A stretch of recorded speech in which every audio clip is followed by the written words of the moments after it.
গিন্নিমার মুখে শুনেছিলাম এই ঘরে নাকি কেউ থাকে না, এই ঘর খোলা বারণ। কিন্তু এখন দেখছি এই ঘরে একজন থাকে। কিন্তু সে কে? গিন্নিমা কেন আমাকে মিথ্যে কথা বললেন?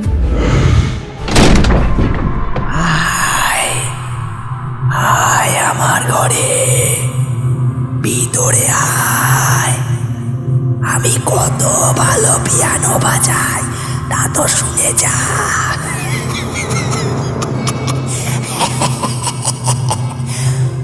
আমি আবার মুক্ত হলাম, আবার মুক্ত হলাম, আবার।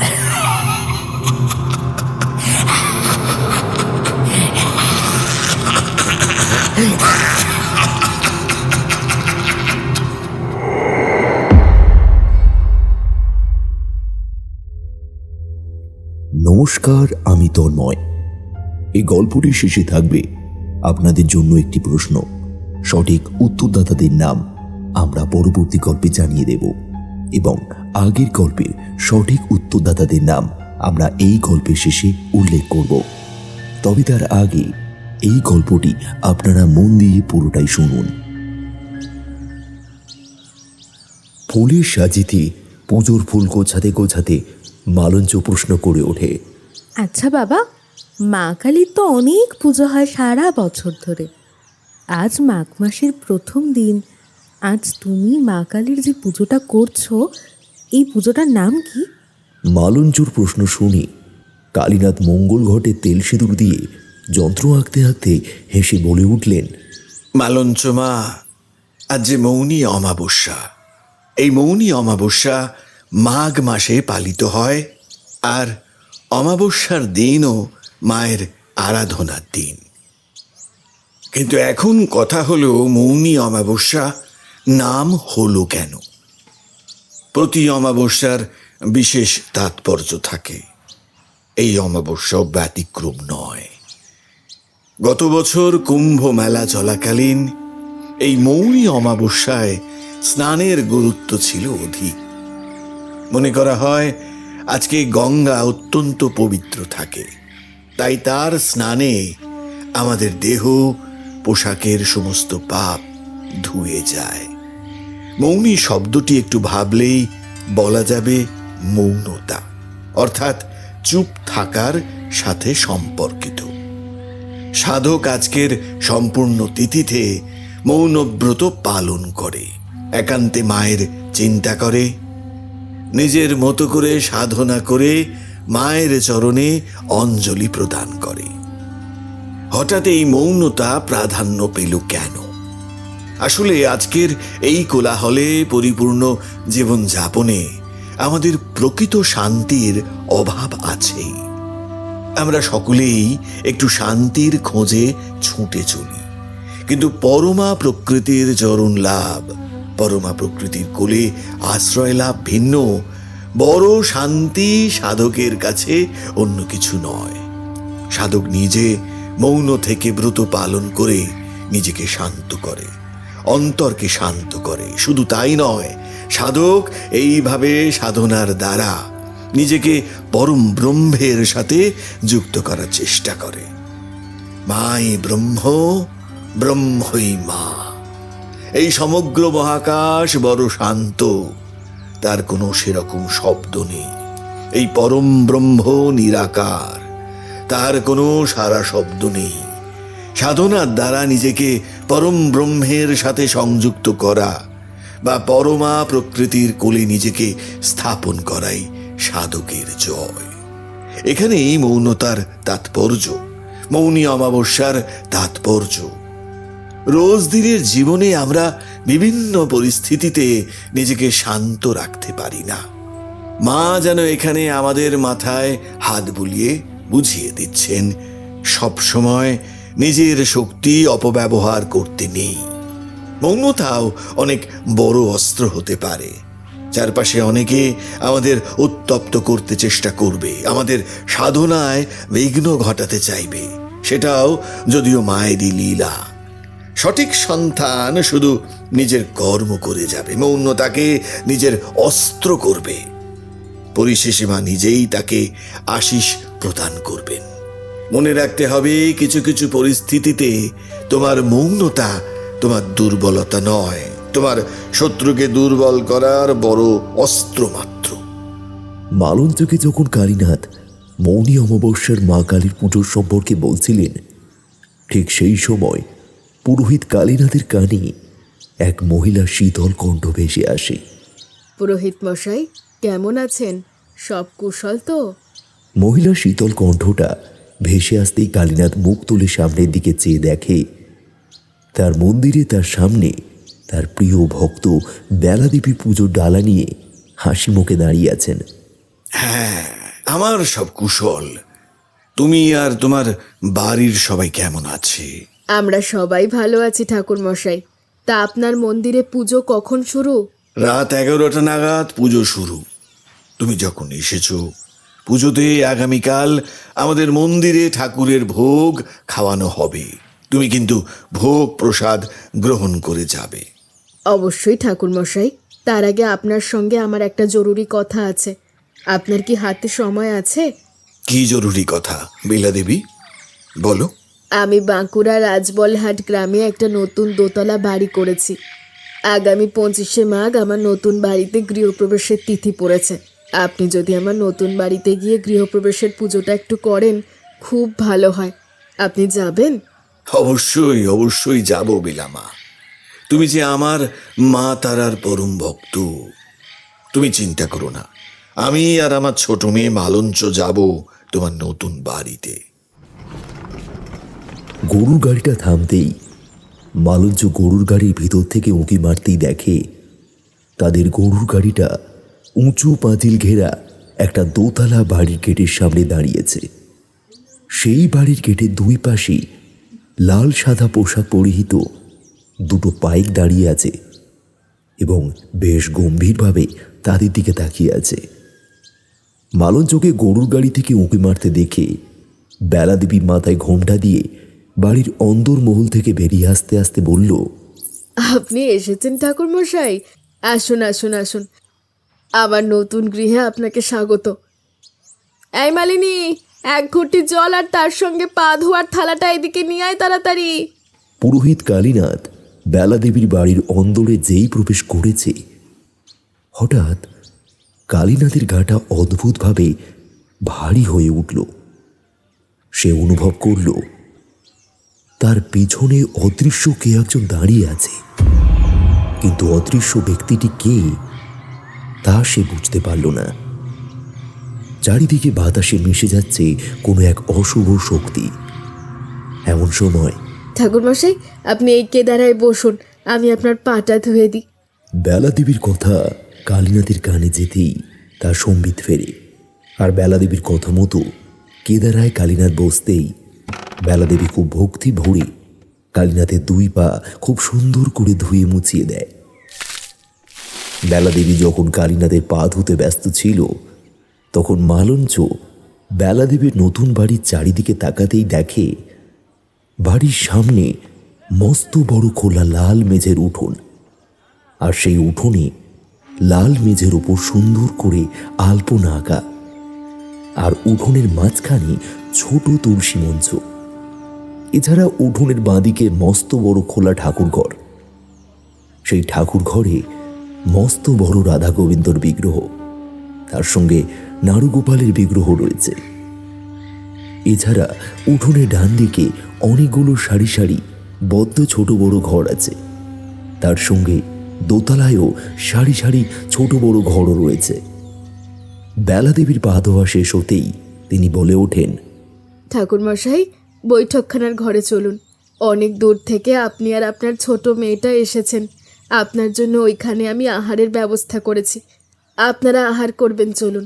এরপর মালঞ্চ বাবার সঙ্গে বৈঠকখানার ঘরে প্রবেশ করতেই দেখে বৈঠকখানার ঘরের মাঝে বিরাট একখানা সেগুন কাঠের সোফা ও বিরাট বড় সোফার দুই পাশে আরো অনেকগুলো ছোট ছোট সেগুন কাঠের চেয়ার পাতা।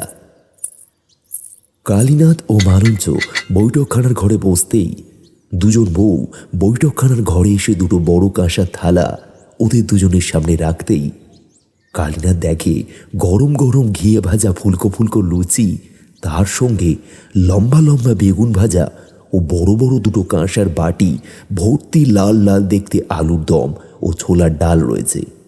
ও একটা ছোট কাঁসার প্লেটে নানান ধরনের দামি দামি মিষ্টি। জলখাবারের বিপুল আয়োজন দেখে কালীনাথ বলে উঠল, বৌমা, তুমি তো দেখছি বিপুল জলখাবারের আয়োজন করেছো। এত এত খাওয়া যায় নাকি? ঠাকুর মশাই, এইটুকু সামান্য আয়োজন করেছি আপনার জন্য, দয়া করে গ্রহণ করুন। এরপর কালীনাথ বেলাদেবীর সঙ্গে কোনো কথা না বাড়িয়ে আহারে মন দেয়। আহার শেষ হতেই বেলাদেবী আবার বলে ওঠেন, ঠাকুর মশাই, আপনারা অনেক দূর থেকে এসেছেন, এবার চলুন একটু বিশ্রাম নেবেন। আপনি আসার আগে থেকে আপনি কোন ঘরে থাকবেন আমি আপনার জন্য সেই ঘর ঠিক করে রেখেছি। আপনার ঘরটা দোতলায়।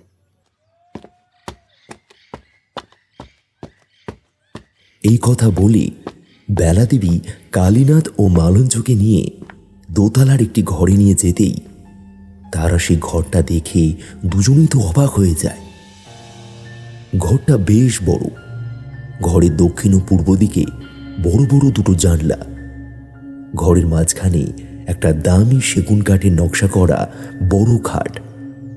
সেই খাটের পাশে ছোট একটা কারুকার্য করা দামি গৌল কাঠের টেবিল।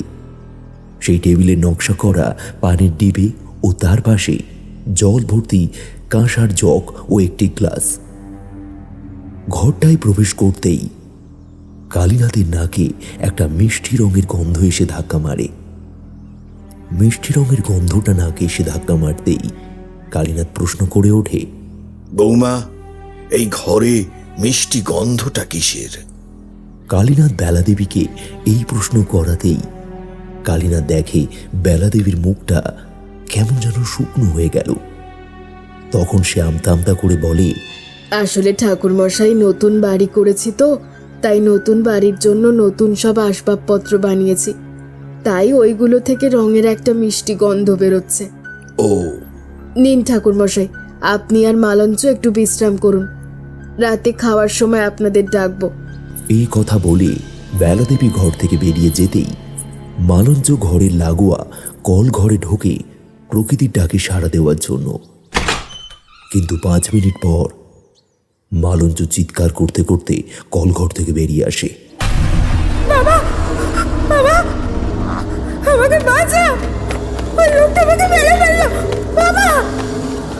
মালঞ্চকে চিৎকার করতে করতে কলঘর থেকে বেরোতে দেখে কালীনাথ ছুটে গিয়ে মালঞ্চকে জড়িয়ে ধরে। তারপর বলে, কি হয়েছে মালঞ্চ মা? এইভাবে তুমি কলঘর থেকে চিৎকার করতে করতে বেরিয়ে এলে কেন? কালীনাথের প্রশ্ন শুনে মালঞ্চ কলঘরের দিকে তাকিয়ে ভয় মিশ্রিত কাঁপা কাঁপা গলায় বলে ওঠে, বাবা, আমি প্রকৃতির ডাকে সাড়া দেওয়ার জন্য কল করে গিয়েছিলাম। তারপর কাজ হয়ে গেলে আমি যেই না কলঘর থেকে বেরিয়ে আসতে যাব, দেখি আমার থেকে একটু দূরে লম্বা কালো মতো একটা ছায়া মূর্তি দাঁড়িয়ে আছে, আর আমার দিকে ধীরে ধীরে হাত বাড়িয়ে এগিয়ে আস্তে আস্তে বলছে, চুপ করে গেলে কেন? বলো। বলছে, তোরা আমার ঘরে এসে থাকছিস কেন? এক্ষুনি বেরিয়ে যা। মালঞ্চর এই কথা শুনে কালীনাথ একটু চিন্তিত হয়ে পড়ে। তখন সে বলল, মালঞ্চ, এইগুলো কি কথা বলছো? নতুন বাড়িতে এই রকম কিছু কি আদৌ থাকতে পারে? আর যদিও বা সে থাকে, সে কে? মালঞ্চর সঙ্গে এই ঘটনা ঘটার পর রাতে কালীনাথের সঙ্গে একটা অদ্ভুত ঘটনা ঘটে। ঘটনাটা হলো, রাতের আহারের পর কালীনাথ যখন শুয়েছিল তখন রাত 1টা কি 1:30 বাজে। কালীনাথের 2 চোখ যখন গভীর ঘুমে জড়িয়ে আসতে যাবে, হঠাৎ ঘরের দরজাটা কর্কর আওয়াজ হয়ে খুলে যায় সশব্দে। দরজার কর্কর আওয়াজটা কালীনাথের কানে যেতেই তার ঘুমটা দুম করে ভেঙে যায়। ঘুমটা ভেঙে যেতেই কালীনাথ দরজার দিকে তাকাতেই সে দেখল জলা হ্যারিকেনের নিয়ন আলোতে একটা লম্বা কালো ছায়ামূর্তি ধীরে ধীরে ঘরের মধ্যে প্রবেশ করছে, আর তার মুখ থেকে সমানে কেমন একটা বিশ্রী ধরনের ভয়ঙ্কর আওয়াজ করছে। কালো লম্বা ছায়ামূর্তিটাকে ঘরের মধ্যে প্রবেশ করতে দেখে কালীনাথ ভয়ে ঠকঠক করে কেঁপে ওঠে। কালীনাথ অনুভব করে তার বিছানার চারিদিকে সেই লম্বা কালো ছায়ামূর্তিটি ঘুরছে, আর মুখে নানান ধরনের ভয়ঙ্কর বিশ্রী ধরনের আওয়াজ করছে, আর মাঝে মাঝে খাটটা ধরে জোরে জোরে নাড়াচ্ছে। অন্ধকার ঘরের মধ্যে মাঝরাতে এইরকম ভুতুড়ে ঘটনা ঘটতে দেখে কালীনাথ ভয়ে তখন মা কালীর মন্ত্র জপ করতে শুরু করলেন মনে মনে। জয়ন্তী মঙ্গলা কালী ভদ্রকালী কপালিনী দুর্গা কালীনাথ দেখল ঘরের মধ্যে 5-10 মিনিট এইরকম ভুতুড়ে কাণ্ড চলার পর ধীরে ধীরে কেমন সব নিস্তব্ধ নিঝুম শান্ত হয়ে যায়। সব নিস্তব্ধ নিঝুম হয়ে যেতেই কালীনাথ ধীরে ধীরে চোখ খুলে দরজার দিকে তাকাতেই দেখে দরজাটা আগের মতন বন্ধ। এই দৃশ্য দেখে আর কিছুক্ষণ আগে ঘরের মধ্যে এইরকম ভৌতিক কাণ্ড কারখানা হয়ে যেতে দেখে কালীনাথ নিজের মনেই বলতে থাকে, এই বাড়িতে এমন কিছু আছে যা আমার থেকে এরা সম্পূর্ণ লুকাচ্ছে, কিন্তু সেটা কি আমাকে যেভাবেই হোক জানতে হবে।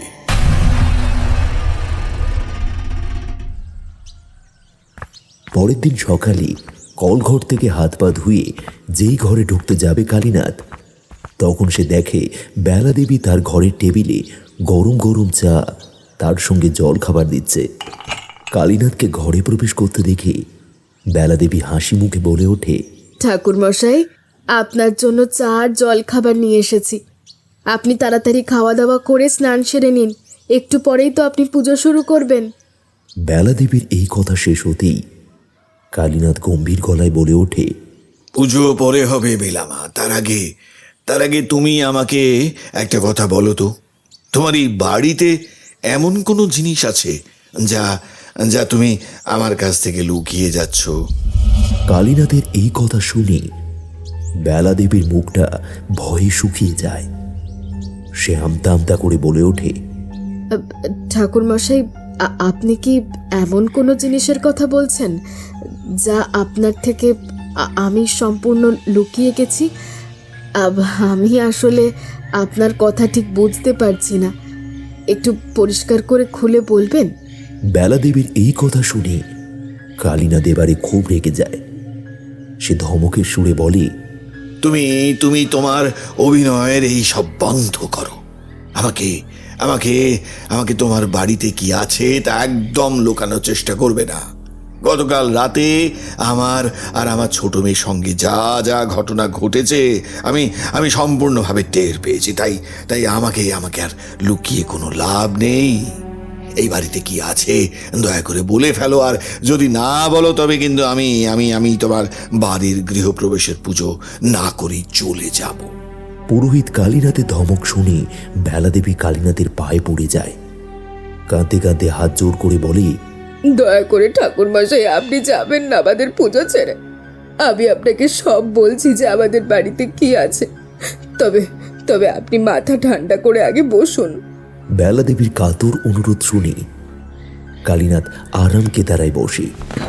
কালীনাথ আরাম কেদারায় বসতেই বেলা দেবী চোখের জল মুছে শুকনো গলায় বলে ওঠে, আমার ছোট ছেলে তুষারের আত্মা এই বাড়িতে আছে, আর গতকাল মাঝরাতে আপনি যাকে এই ঘরে দেখেছেন সেটা আমার তুষার, আমার ছোট ছেলে। ও সারাক্ষণ এই ঘরে, এই বাড়িতেই থাকে। এই ঘরটা ছেড়ে ও কোথাও যায় না, এই ঘরটাই ওর প্রাণ। তুষার মারা গেছে? কবে? কিভাবে? ওর না বিয়ে হওয়ার কথা ছিল? হ্যাঁ ঠাকুর মশাই, ওর বিয়ে ছিল, কিন্তু ও বিয়ের আগের দিন, আইবুড়ো ভাতের দিন, অনুষ্ঠানের সময় হঠাৎ করে হার্ট অ্যাটাক করে আমাদের বাড়ির সবার সামনে মারা যায়। ও মারা যাওয়ার পর থেকে এই বাড়িতে আমাদের সঙ্গে নানান ধরনের ভৌতিক কাণ্ড কারখানা ঘটে চলেছে। তা তুষারের মৃত্যু হয়েছে কতদিন আগে? 2 মাস হয়ে গেছে ও মারা গেছে। আচ্ছা, তা তুষার মারা যাওয়ার পর থেকে তোমার বাড়িতে কি কি ভৌতিক কাণ্ড কারখানা হচ্ছে তা একটু খুলে বলো তো বৌমা। হ্যাঁ, বলছি ঠাকুর মশাই। দিনটা ছিল 27শে মাঘ, তুষারের আইবুড়ো ভাত। ওর বিয়ে বলে আমরা সারা বাড়ি যখন বিয়ের রঙিন আলোর সাজে সেজে উঠেছে, ঠিক সেই সময় আমরা বাড়ির মেয়ে বউরা মিলে বাড়ির অন্দরমহলে তুষারের আইবুড়ো ভাত অনুষ্ঠান পালনে মেতে উঠেছিলাম। হঠাৎ আমার হাতে পায়েস খাওয়ার সময় তুষার বুকে হাত দিয়ে চিৎকার করে বলে ওঠে, মা মা মা মা ওকে বাঁচাও মা, আমার বুকের বাঁ দিকে খুব ব্যথা করছে মা, আমি আমি আর পারছি না, আমি আর পারছি না, দয়া করে আমাকে হাসপাতালে নিয়ে যাও, হাসপাতালে নিয়ে যাও। এই কথা বলতে বলতে তুষার বুকে হাত দিয়ে বাটিতে শুয়ে পড়ে, আর ওর মুখ থেকে অনবরত খুব রক্তপাত হতে থাকে। তুষারকে ওইভাবে বুকে হাত দিয়ে চিৎকার করতে করতে মাটিতে শুয়ে পড়তে দেখে আর ওর মুখ থেকে রক্ত বেরোতে দেখে আমি পায়েসের বাটিটা ফেলে দিয়ে সঙ্গে সঙ্গে ছুটে গিয়ে ওকে জড়িয়ে ধরি। আর ও রক্ত বমি করতে করতে আমার কোলে মাথা রেখেই মরে যায়। তুষার মারা যাওয়ার পর আমরা বাড়ির সবাই 12 দিনে ওর সব শ্রাদ্ধ শান্তির কাজ করি, কারণ ওর মৃত্যুটা স্বাভাবিক ছিল। কিন্তু ওর শ্রাদ্ধ শান্তিতে কাজ করার 4 দিন পর 5ম দিনের মাথায় তুষারের দিদি মানে আমার বড় মেয়ে অনিতা তার ছেলে বিট্টুকে নিয়ে এই ঘরে ঘুমোতে আসে। হঠাৎ মাঝরাতে অনিতার জল তেষ্টা পাওয়ার পর ঘুমটা ভেঙে যায় ওর, আর ঘুমটা ভাঙতেই ও উঠে বিছানার পাশে ওই ছোট্ট গোল টেবিলটার ওপর থেকে যেই জল ভর্তি গ্লাসটা নিয়ে জল খেতে যাবে, হঠাৎ ওর কানে গভীর একটা নিঃশ্বাসের আওয়াজ আসে। ও জল খাওয়া থামিয়ে ঘরের এদিক ওদিক তাকাতে লাগলো, কিন্তু কাউকে দেখতে পেল না। এরপর অনিতা শুনতে পেল একটা চাপা কান্নার আওয়াজ।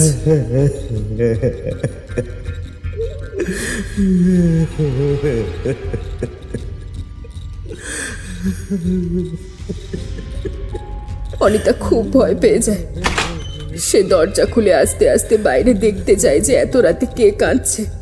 তবে কোনো এক ছায়াকে দেখে অনিতা ভয়ে ছুটে পালিয়ে আসে ঘরে, আর এসেই ও যা দৃশ্য দেখে তাহলে ওর ছেলে বিট্টুর পাশে একটা কালো লম্বা ছায়ামূর্তি দাঁড়িয়ে আছে, আর সেই কালো ছায়ামূর্তি সমানে বিট্টুর মাথায় হাত বোলাচ্ছে।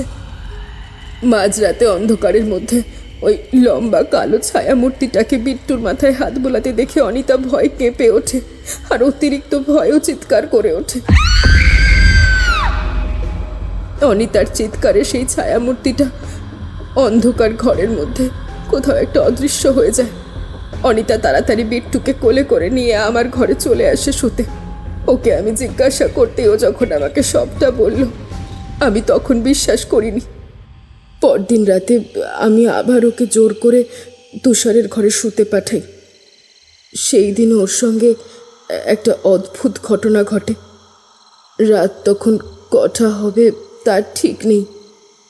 হঠাৎ করে একটা বিশ্রী ঘরে আওয়াজে অনিতার ঘুমটা ভেঙে যায়। ঘুমটা ভেঙে যেতে ওর চোখ আলমারির দিকে যেতে ঘরে জ্বলা হালকা সবুজ লাইট বাল্বের আলো ও দেখে যে আগের দিন সেই লম্বা কালো ছায়ামূর্তিটা আলমারির সামনে দাঁড়িয়ে আছে,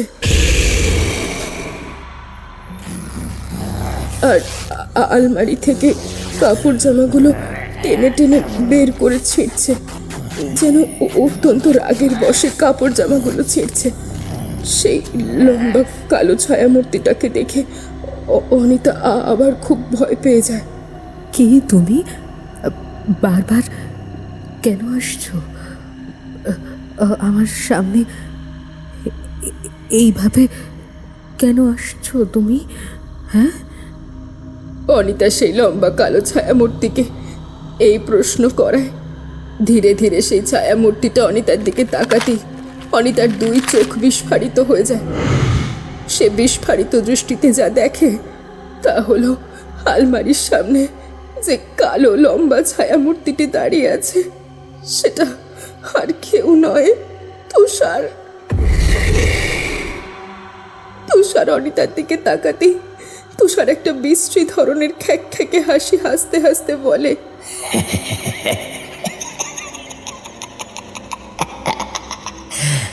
দিদি, এটা তো আমার ঘর। আমার ঘরে আমি থাকবো না তো আর কে থাকবে? আর এটা তো আমার আলমারি। আমার আলমারিতে আমি হাত দেব না তা কি হয়?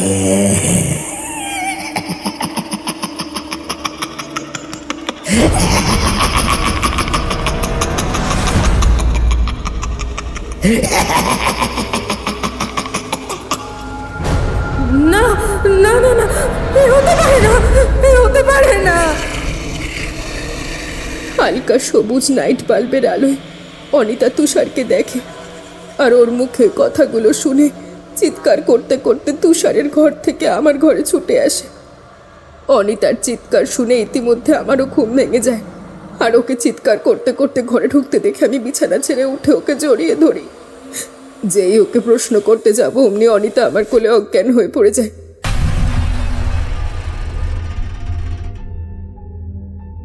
অনিতা সেই দিন রাতে সেই যে অজ্ঞান হয়ে পড়ল, পরদিন দুপুর বেলার আগে আর জ্ঞান ফেরেনি।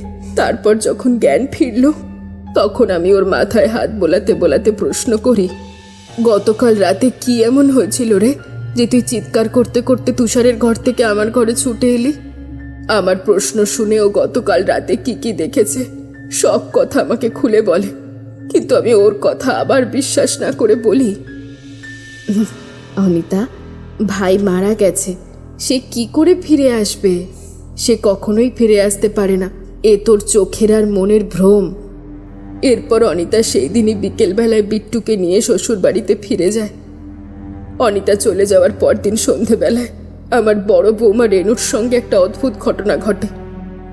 ঘটনাটা হলো, রেনু সন্ধে হতেই ঠাকুর ঘর থেকে সন্ধে দিয়ে বেরিয়ে সারা বাড়িতে ধুনো দেখাচ্ছিল।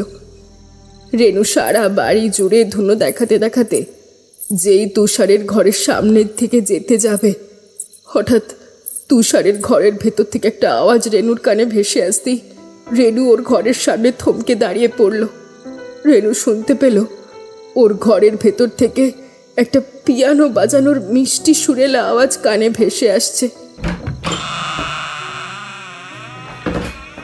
তুষারের ঘর থেকে সেই মিষ্টি আওয়াজটা পাওয়া মাত্রই রেনু ধীরে ধীরে দরজা খুলে তুষারের ঘরে ঢুকলো, আর তারপর দেখলো খাটের পাশে পিয়ানো টেবিলে বসে কে যেন পিয়ানো বাজাচ্ছে।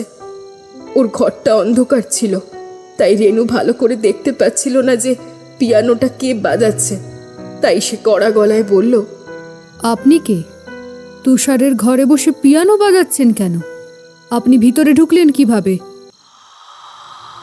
রেনুর প্রশ্ন শুনে হঠাৎ করে পিয়ানো বাজানো বন্ধ হয়ে যায়, আর মরমর করে একটা হাড়ের শব্দ হয়। রেনু সেই আওয়াজ শুনে দুপা সরে আসে। অন্ধকারের ভেতর থেকে একটা বিশ্রী খ্যাঁকে হাসি হেসে উঠে বলে,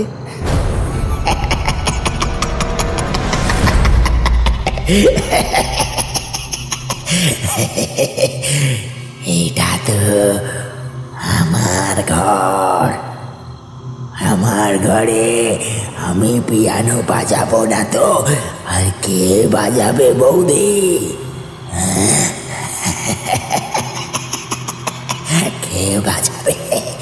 কে বাজাবে? ও মা, ও মা, মা গো, বাঁচাও আমাকে মা। আমি আর নিতাই তখন হেসেলে রাতে রান্না বান্না করছিলাম। সেই সময় রেনুর বিকট চিৎকার শুনে আমরা রান্না ছেড়ে আমি আর নিতাই হেসেল থেকে বেরোতেই রেনু ছুটে এসে আমাকে জড়িয়ে ধরে। তারপর ঠক ঠক করে ভয় কাঁপতে থাকে। রেনুকে ওইভাবে কাঁপতে দেখে আমি ওকে জিজ্ঞাসা করলাম, বৌমা, বৌমা কি হয়েছে? তুমি চিৎকার করতে করতে নিচে ছুটে এলে কেন এভাবে?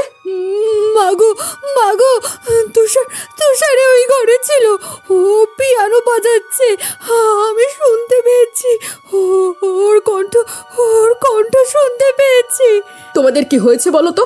বারে বারে আমার ছেলের নাম কেন করো তোমরা? নাকি আমাকে কষ্ট দিতে তোমাদের ভালো লাগে? মা, আমি সত্যি বলছি, আমি দেখেছি ওকে, আমার কথা বিশ্বাস করো। নিতাই এই বাড়ির পুরনো কাজের লোক, তবে সেই বাড়িতে শুধুমাত্র কাজের লোক হিসেবে থাকে না, তাকে আমরা পরিবারের সদস্য হিসেবে ধরি। সে এতক্ষণ চুপচাপ ছিল, এবার সে বলল, ঠিক আছে, আজ রাতে আমি তুষারের ঘরে ঘুমাবো। দেখি তুষার ওই ঘরে সত্যি সত্যি আছে নাকি নেই। এরপর সেই মতো সেই দিন রাতে নিতাই খাওয়া দাওয়ার পর তুষারের ঘরে একা ঘুমোতে যায়। রাত তখন কটা হবে জানি না। আমার ঘরের দরজায় ঠকঠক আওয়াজ হতেই আমার ঘুমটা ভেঙে যায়, আর ঘুম ভেঙে যেতেই আমি উঠে গিয়ে দরজা খুলতেই দেখি নিতাই দাঁড়িয়ে আছে, আর ওর মুখ আর সারা শরীরটা ভয় ঠকঠক করে কাঁপছে।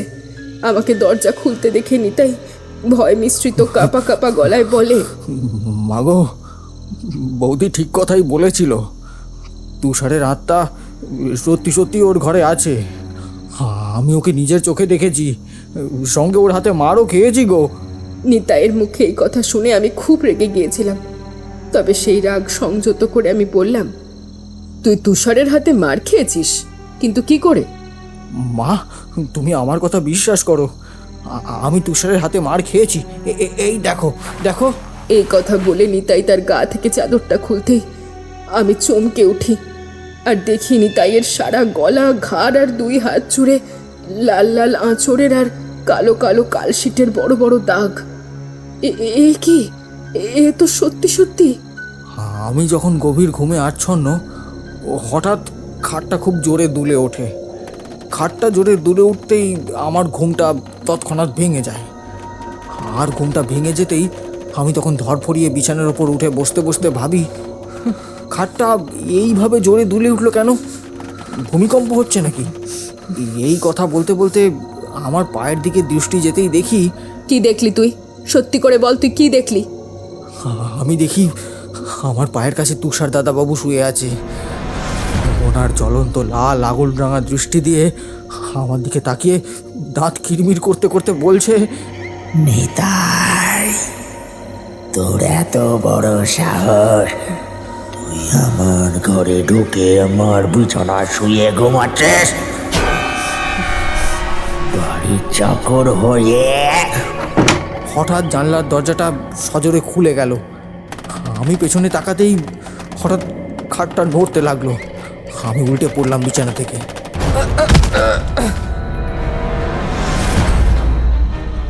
তারপর চেয়ে দেখি খাটের নিচে কেউ নেই, তবে সে আমার মাথার ওপরেই ছিল। হঠাৎ করে আমার শরীরের ওপর ঝাঁপিয়ে পড়ে আমাকে জোরে জোরে ওর হাতের ধারালো নখ দিয়ে আমাকে আঁচড়াতে থাকলো, আর খুব প্রহার করতে শুরু করলো। আমি ওর আক্রমণ আর প্রহার না সহ্য করতে পেরে তাড়াতাড়ি অনুকূল ঠাকুরের মন্ত্র জপ করতে লাগলাম জোরে জোরে। তার সাথে সাথেই দেখি তুষারবাবু দুই কানে হাত দিয়ে চিৎকার করতে করতে বলতে থাকে সমানে,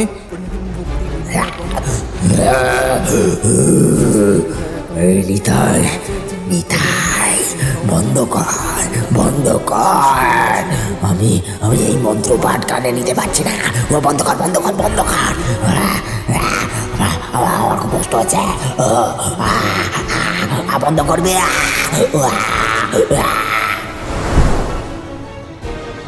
এই কথা বলতে বলতে তুষারের অতৃপ্ত আত্মা কোথায় যেন অদৃশ্য হয়ে যায়। ওকে অদৃশ্য হতে দেখে আমি সঙ্গে সঙ্গে তখন তুষারের ঘর ছেড়ে চলে আসি। মাগো, তুষার সত্যি সত্যি ওর ঘরে আছে, তুমি বিশ্বাস করো। আমার কথা তোমার যদি বিশ্বাস না হয়, তুমি এক রাত দয়া করে ওর ঘরে থাকো, তাহলেই টের পাবে তুমি তুষার আছে কি নেই। এরপর সেই দিন রাতটা নিতাই এতটাই ভয় পেয়েছিল যে ও আর নিজের ঘরে ঘুমোতে না গিয়ে আমার ঘরে খাটের নিচে শুয়ে পড়ল। বেলাদেবীর এই কথার মাঝে রেনুর গলা শোনা যায়, মা, নিচে চলুন, পুজো তো একটু পরেই শুরু হবে। পুজোর গোছানোর যে অনেক কাজ বাকি। হ্যাঁ চলো বৌমা, ঠাকুরমশাইয়ের সঙ্গে কথা বলতে বলতে পুজোর যে এত কাজ পড়ে আছে আমি সেটাই ভুলে গিয়েছিলাম। তুমি নিচে যাও, আমি এক্ষুনি আসছি। রেনু ঘর থেকে বেরিয়ে যেতেই বেলাদেবী কালীনাথের উদ্দেশ্যে বলে, ঠাকুরমশাই, আপনি জল খাবার খেয়ে নিচে আসুন, আমি গিয়ে ততক্ষণে পুজোর গোছগাছগুলো গিয়ে সেরে ফেলি। আচ্ছা বেশ। বেলাদেবী ঘর থেকে বেরিয়ে যেতেই কালীনাথ যেই চায়ের কাপটা চুমুক দিতে যাবে, হঠাৎ তার কানের কাছে কে যেন ঘর ঘরে আওয়াজ করতে থাকে। তারপর দেওয়ালের দিকে চোখ যেতেই হঠাৎ কালীনাথ বাবু চমকে ওঠেন। দেওয়ালে ও কি লেখা আছে? আপনি আমার ঘর থেকে বেরিয়ে যান, না হলে আমি আপনার মেয়ে মালন চোখে শেষ করে দেব।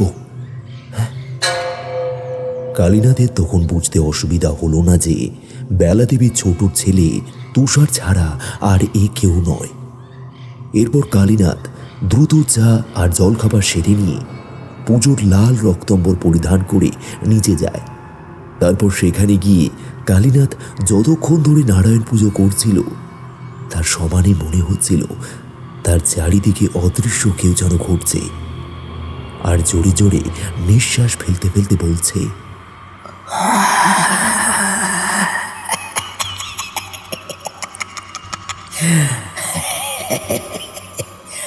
আমার ঘরে আমি কাউকে থাকতে দিতে চাই না।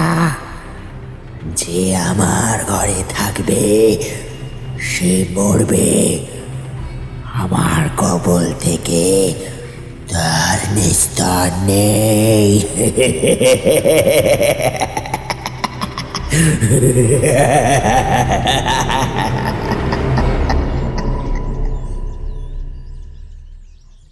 এরপর নারায়ণ পূজা শেষ হতেই কালীনাথ গম্ভীর গলায় বেলাদেবীকে বলে ওঠে, বৌমা, আমি পরিস্থিতি ভালো বুঝছি না। তোমার সঙ্গে একটা বিশেষ আলোচনা করার আছে, লোকেদের সামনে বলা যাবে না। আমি তুষারের ঘরে আছি, তুমি একবার এসো। আপনি ঘরে যান ঠাকুরমশাই, আমি একটু পরেই হাতের কাজগুলো সেরে নিয়ে আসছি।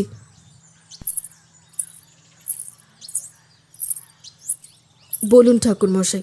তোমার বাড়ির চাকর নিতাইয়ের সঙ্গে এই ঘটনা ঘটার পর তোমার সঙ্গে কি ঘটল? পুরোহিত কালীনাথের প্রশ্ন শুনে বেলাদেবী আবার বলতে শুরু করলেন, নিতাইয়ের সঙ্গে এই ঘটনার 2 দিন পর, 3য় দিনের মাথায় রাতে আমি একা তুষারের ঘরে শুতে যাই। ওর ঘরে গিয়ে শোয়ার পর আমি যখন ধীরে ধীরে গভীর ঘুমে ডুবে যাব, হঠাৎ সেই সময় একটা ফুঁপিয়ে ফুঁপিয়ে কান্নার আওয়াজে আমার ঘুমটা ভেঙে যায়। ঘুমটা ভেঙে যেতেই আমি চোখ খুলে তাকিয়ে দেখি আমার পায়ের কাছে তুষার বসে আছে আর আরো ফুঁপিয়ে ফুঁপিয়ে কাঁদছে। আমার বুকটা ভয়ে ছ্যাঁত করে উঠল। আমি ধরফড়িয়ে উঠে বসলাম। মা, মা, আমি মুক্তি চাই মা, আমাকে মুক্তি দাও।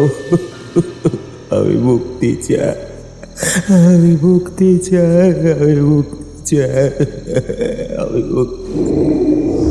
এই কথা বলতে বলতে তুষার ধীরে ধীরে অন্ধকার ঘরের মধ্যে কোথাও একটা অদৃশ্য হয়ে যায়।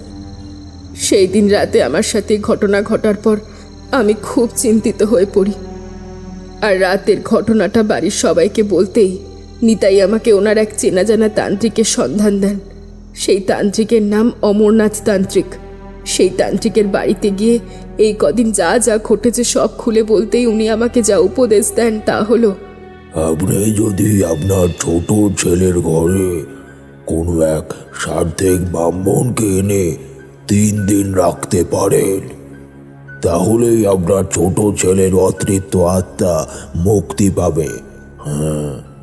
ঠাকুরমশাই, আপনি আমাকে ক্ষমা করে দেবেন। আমি ওই নিম্ন মার্গের ওই অমরনাথ তান্ত্রিকের কথা অনুযায়ী তুষারের ঘরে আপনাকে থাকতে দিয়েছি, আর আপনাকে মিথ্যে বলে আমার এই বাড়িতে এনেছি। আসলে আমার উদ্দেশ্য ছিল আপনাকে 3 দিন তুষারের ঘরে রেখে ওর আত্মার মুক্তি দেওয়া। আপনি আমাকে এর জন্য যা শাস্তি দেবেন আমি মাথা পেতে নেব, আর যা অভিশাপ দেবেন তাও দিতে পারেন। ঠাকুরমশাই, আপনি যেভাবেই হোক আমার তুষারের আত্মার একটা সদ্গতি করুন, না হলে যে ও খুব কষ্ট পাচ্ছে, আর মা হয়ে আমি যে এটা আর সহ্য করতে পারছি না ঠাকুরমশাই। বেলাদেবীর মুখ থেকে সব ঘটনা শুনে পুরোহিত কালীনাথ বলে ওঠে, আচ্ছা বেশ বেশ, আমি তুষারের অতৃপ্ত আত্মার একটা সদ্গতি করব। তার আগে বৌমা, তুমি আমার বাড়ি যাওয়ার ব্যবস্থা করো। আমি আজ এখনই বাড়ি যাব। আমার বাড়িতে কালী মন্দিরে কিছু কাজ আছে। তবে তবে আমি ঠিক 3 দিন বাদে আবার আসব। আচ্ছা বেশ ঠাকুর মশাই, আপনাকে না আর একটা কথা বলা হয়নি। কি কথা বৌমা? এই যে তুষারের ঘরে দামি দামি আসবাবপত্রগুলো দেখছেন, ওটা ওর শ্বশুর বাড়ির থেকে যৌতুক হিসেবে দিয়েছে। সঙ্গে অনেক জামা কাপড়ও দিয়েছে, আলমারিতে রাখা আছে। আচ্ছা বেশ বেশ, ঠিক আছে, আমি 3 দিন বাদে সব দেখছি।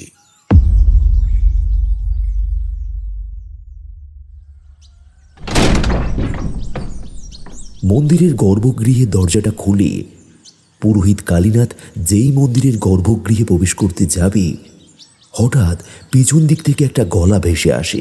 ঠাকুর মশাই, আপনি যত দ্রুত সম্ভব আজই আমার বাড়িতে চলুন। আমার বাড়ির অবস্থা খুব শোচনীয়। কালীনাথ পিছন ফিরে তাকাতেই দেখে বেলা দেবী দাঁড়িয়ে আছে। তার মুখখানি কেমন শুকনো ও চিন্তিত দেখাচ্ছিল। বৌমা, তুমি সকাল সকাল আমার মন্দিরে? কি হয়েছে? তোমার বাড়িতে আবার কারুর কোনো বিপদ হলো নাকি? হ্যাঁ ঠাকুর মশাই, আমার বাড়িতে গতকাল সন্ধ্যায় এক মর্মান্তিক দুর্ঘটনা ঘটে গেছে। আর ঘটনাটা ঘটেছে আমার বড় নাতির সঙ্গে। এই কথা বলতে বলতে বেলাদেবী হাউমাউ করে কেঁদে ওঠে।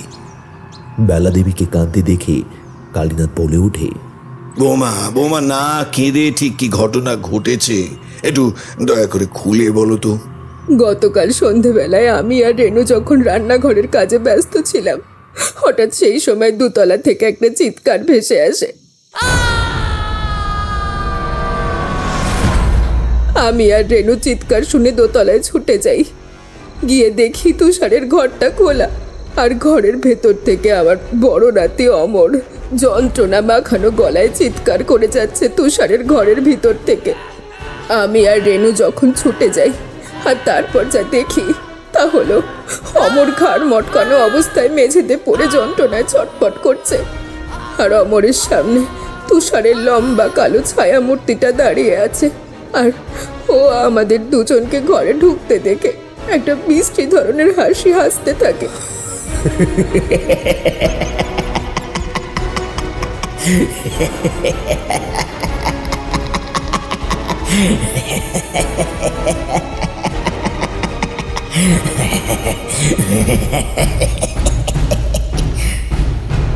এরপর আমরা দুজন আর বেশি দেরি না করে অমরকে নিয়ে আমাদের গ্রামের সদর হাসপাতালে যাই ঠিকই, কিন্তু হাসপাতাল কর্তৃপক্ষ অমরকে মৃত বলে ঘোষণা করে ঠাকুর মশাই।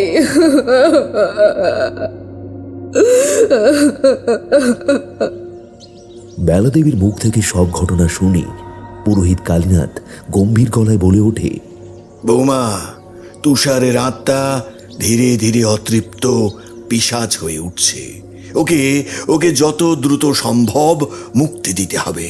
তাই আমার আর বেশি দেরি করা ঠিক হবে না। একদম চলো তোমার বাড়ি চলো।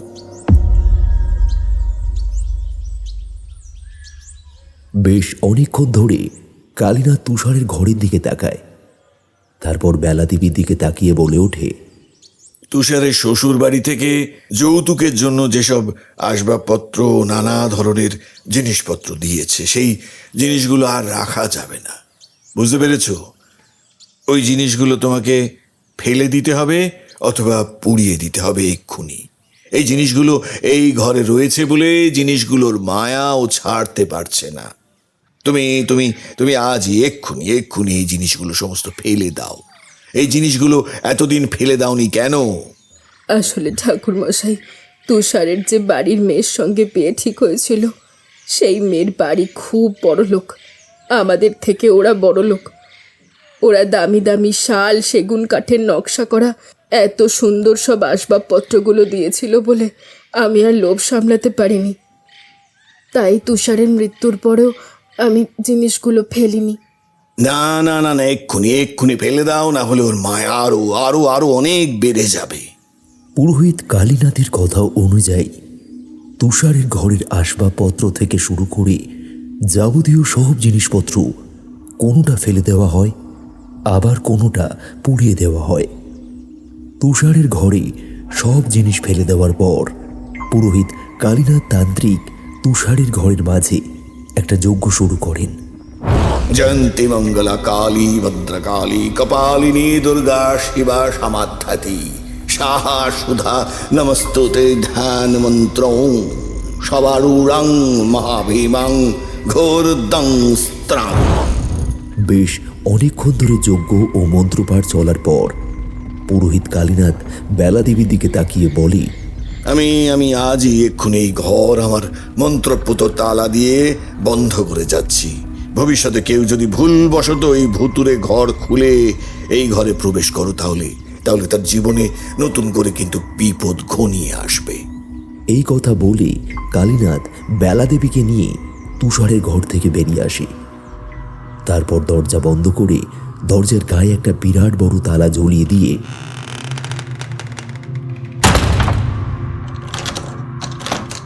আবার গম্ভীর গলায় বলে ওঠে, আমি তুষারের অতৃপ্ত আত্মাকে এই ঘরে বন্দি করে দিলাম চিরদিনের মতো। বুঝতে পেরেছ বৌমা?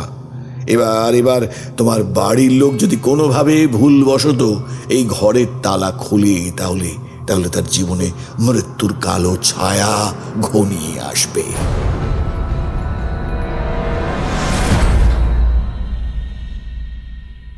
বেলা দেবীর বাড়িতে এই ঘটনা ঘটার পর দেখতে দেখতে 4 বছর কেটে যায়। বেলা দেবীর সঙ্গে তার বাড়ির সবাই তুষারের কথা ধীরে ধীরে ভুলে যায়। 4 বছর পর একদিন সকালবেলায় বেলা দেবীর বাড়ির খাস ঝি মাম্পি তুষারের ঘরের সামনে লম্বা বারান্দাটা পরিষ্কার করছিল মন দিয়ে। মাম্পি পরিষ্কার করতে করতে হঠাৎ তার কানে ভেসে আসে একটা মিষ্টি সুরে পিয়ানোর আওয়াজ।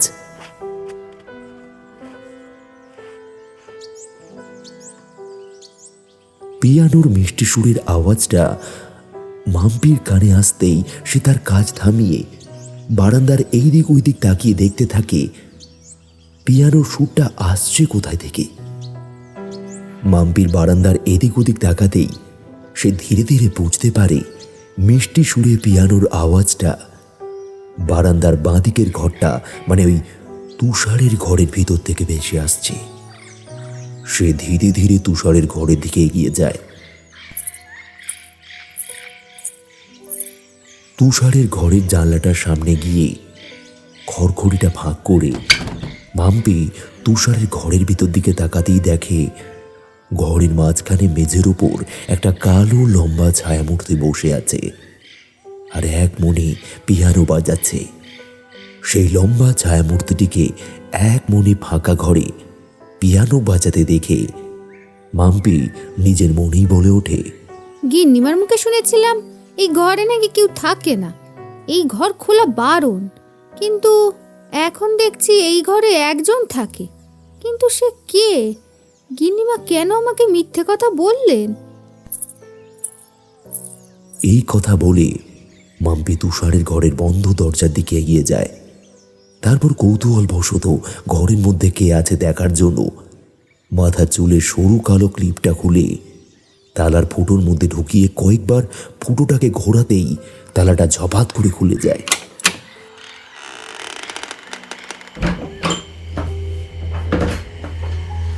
তালাটা খুলে যেতেই মাম্পি ধীরে ধীরে তুষারের ঘরের ভিতর ঢোকে। তুষারের ঘরের ভিতর ঢুকতেই মাম্পি দেখে তার সামনে সেই লম্বা কালো ছায়ামূর্তিটি এখনো দাঁড়িয়ে আছে আর সে মাম্পির দিকে লাল জ্বলন্ত অগ্নিরাখা দৃষ্টি দিয়ে তাকিয়ে রয়েছে। তারপর হাত নেড়ে নেড়ে ফ্যাঁস ফ্যাঁসে কণ্ঠে বলছে,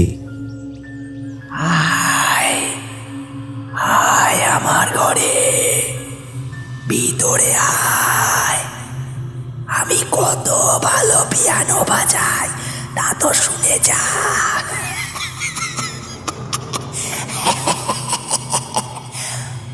আমি আবার মুক্ত হলাম, আবার মুক্ত হলাম, আবার।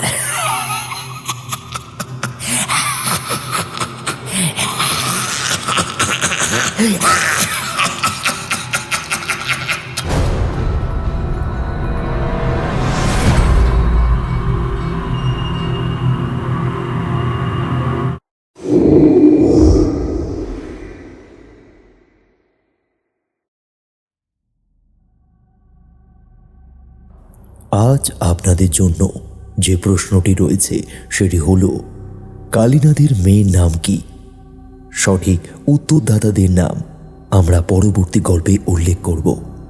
তবে যারা উত্তর দেবেন তারা কোথায় থেকে আমাদের গল্পটি শুনছেন এবং আপনাদের নাম সেটা কমেন্টে নিশ্চয়ই লিখবেন।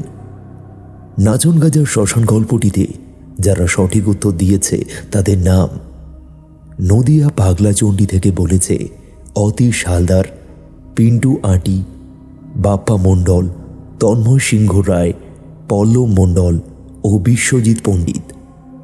বাংলাদেশ নরুন্দি বাজার জামালপুর ময়মনসিংহ থেকে বলেছে শেখ ফরিদ আহমেদ এবং তার মেয়ে নুসরাত আহমেদ ফারিয়া।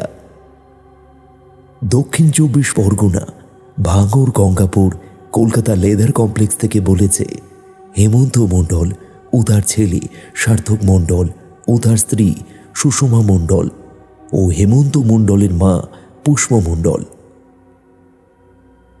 দাসনগর হাওড়া থেকে বলেছে অমিত। বারাইপুর জেলের কাছ থেকে বলেছে শঙ্কর মণ্ডল ও তার মেয়ে পূজা মণ্ডল ও তার স্ত্রী টুম্পা মণ্ডল। শঙ্কর মণ্ডলের মায়ের নামটাও এখানে দিয়েছে বন্দনা মণ্ডল ও শঙ্কর মণ্ডলের বাবার নাম দীপক মণ্ডল। অসংখ্য ধন্যবাদ আপনাদেরকে। মদনপুর থেকে বলেছে রত্না সরকার ও বাবু। মেচেদা থেকে বলেছে চন্দন ও তার স্ত্রী অনন্যা। বহরমপুর মুর্শিদাবাদ থেকে বলেছে হিরণ সরকার। প্রসঞ্জিৎ বিশ্বাস সঠিক উত্তর দিয়েছে। বনগা থেকে বলেছে বিক্রম বিশ্বাস। পূর্ব মেদিনীপুর মধুরী থেকে বলেছে সুমন সাহ। নিউ টাউন অরবিন্দু পল্লী থেকে বলেছে স্বপ্না পাত্র। ব্যারাকপুর খালপাড় থেকে বলেছে রূপা মণ্ডল ও তার স্বামী বিকাশ মণ্ডল ও তার ছেলে সোমনাথ মণ্ডল। কলকাতার মধ্যমগ্রাম থেকে বলেছে নাম কোথায়? যা বাবা, দয়া করে আপনি পরের বারে আপনার নামটা দেবেন। পূর্ব মেদিনীপুরের চণ্ডীপুর থানার অন্তর্গত নাটেশ্বরী চক থেকে বলেছে গণেশ দাস, মিঠু দাস ও রিয়া দাস। উত্তর মানসী বাঁধপাড়া থেকে বলেছে সমীর মালিক। দক্ষিণ 24 পরগনা থেকে বলেছে সুষমা মণ্ডল। উত্তর 24 পরগনা হাবড়া থেকে বলেছে মৃণালিনী সরকার। ব্যারাকপুর খালপাড় থেকে বলেছে বিকাশ মণ্ডল ও তার স্ত্রী রূপা মণ্ডল ও তার ছেলে সোমনাথ মণ্ডল। গোবরডাঙ্গা থেকে বলেছে উজ্জ্বল বৈদ্য। অয়ন শিকদার সঠিক উত্তর দিয়েছে। মেদিনীপুর চাইপাড় থেকে বলেছে হামিদুল মল্লিক। বাঁকুড়া ডিস্ট্রিক্ট বামনিয়া থেকে বলেছে শান্তনু মোদক। উত্তর 24 পরগনা খড়মপুর থেকে বলেছে মুন্না সাহাজি। গুজরাট থেকে বলেছে ত্রিদেব সর্দার। মালবাজার থেকে বলেছে রাধারানী বিষ্ণু। যারা যারা উত্তর দিয়েছেন তাদেরকে অসংখ্য ধন্যবাদ। সঠিক উত্তরটি হল শিবানন্দ।